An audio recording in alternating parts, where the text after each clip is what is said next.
Mana bu Yakkabog' tumanining Oqtash mahallasining Bog'zor ko'chasi. 2000-yil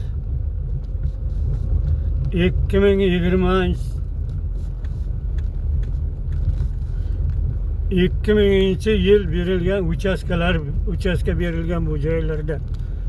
Mana qor, yomg'ir kunlari yo'llar mana shu ahvolda. Suv bosikan, ko'lmaklar ko'p.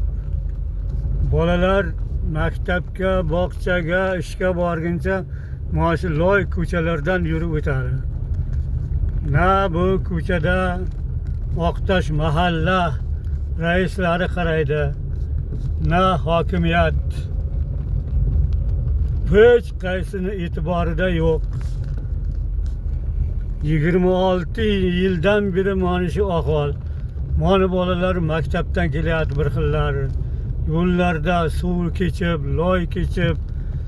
Prezidentimiz farmon chiqardi-ku bu yil, mahallaga qara, yo'llarga qara, ko'chalarga qaradi. Mana ko'chalarga na mahalla raislari, na mahallalar raislari, mahalla fuqarolari qaramaydi hech qachon. Mana shu turibdi. Ko'chaga yomg'ir yog'sa, qor yog'sa, ko'chalarda yurish qiyin.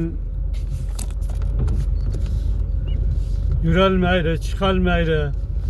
26 yildan beri shu ahvol bu ko'cha.